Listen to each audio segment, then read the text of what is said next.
Right. Width of a confidence interval. The width of any confidence interval is the difference between the upper limit and the lower limit. The width of a confidence interval represent the accuracy of estimation. Accuracy of estimation का मतलब है कि जो actual mean है वो इन दो values के दरमियान आएगा.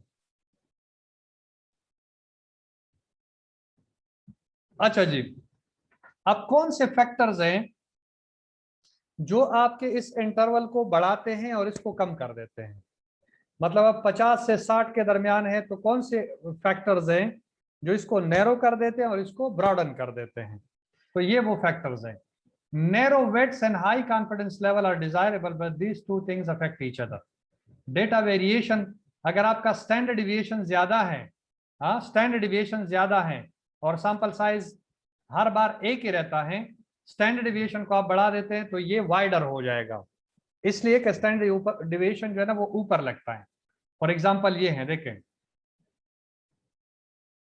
आपके पास ये स्टैंडर्ड डिविएशन है,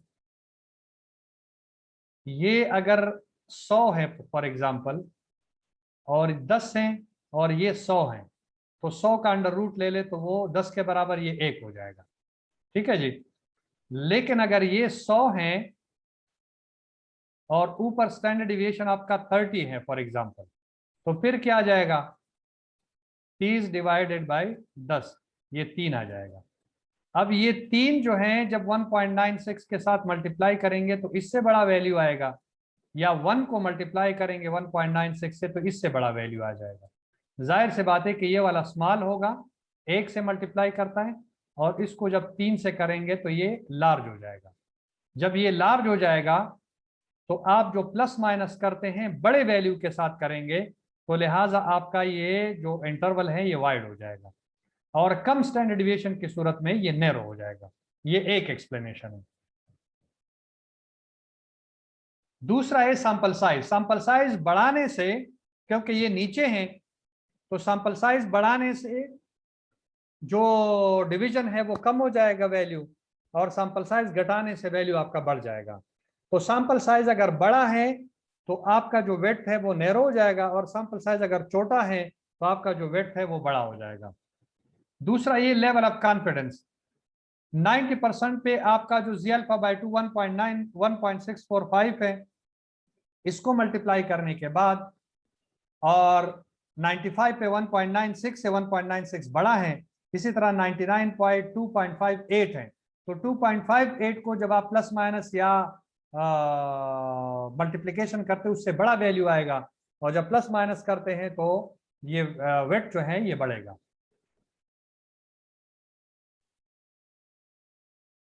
लेकिन narrow confidence interval are important. Narrow confidence interval are the greatest value in making estimation because they allow us to estimate an unknown parameter with little room for error. A confidence interval can be narrowed by increasing the sample size. Sample size को increase करने से ये कम हो जाएगा. Reducing the confidence level, अगर आप 99 की जगह 90% लेंगे तो ये और कम हो जाएगा. And reducing the source of variability in the observation, thus producing less variance. Standard deviation को कम करने से आपका ये नैरो हो जाएगा. अच्छा जी, caution about interval estimate. There are many assumptions involved in interval estimate. The sample is randomly selected from the population. ये first condition है. The sample is sufficiently large to use the CLT. sample size आपका large होना चाहिए. The population standard deviation is known, or S is a good estimate of sigma. Population का standard deviation मालूम होना चाहिए, अगर नहीं है तो सिग्मा की जगह एस इस्तेमाल कर सकते हैं. The selection of a confidence level is an arbitrary process. You may choose anyone, 95%, 99 और 90%. The population is not too skewed, normal distribution होनी चाहिए. As a result, interval estimate are not precise but are estimate are approximation.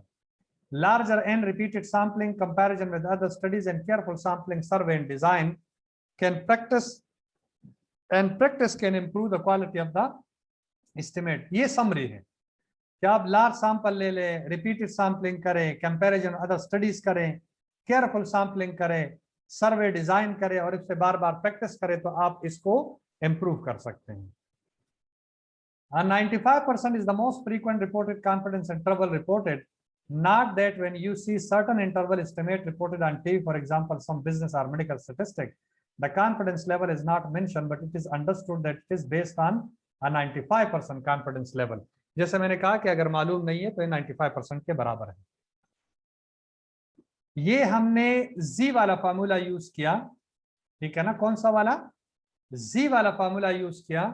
Next lecture जो आपका physical class आपकी होगी next week में इंशाल्लाह, तो फिर हम बाकी जो प्रोपोर्शन है और जो टी डिस्ट्रीब्यूशन है वो फिर हम बाद में करेंगे। इस पे एक लेक्चर होगा, उसके बाद हाइपोथेसिस टेस्टिंग की तरफ हम जाएंगे।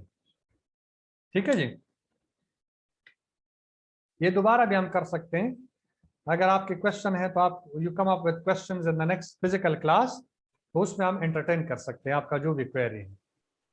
Yes sir. ठीक है जी। Yes sir. हाँ जी, तो अब तक के लिए इतना ही। अपना ख्याल रखिएगा और इंशाल्लाह हम नेक्स्ट वीक में फिर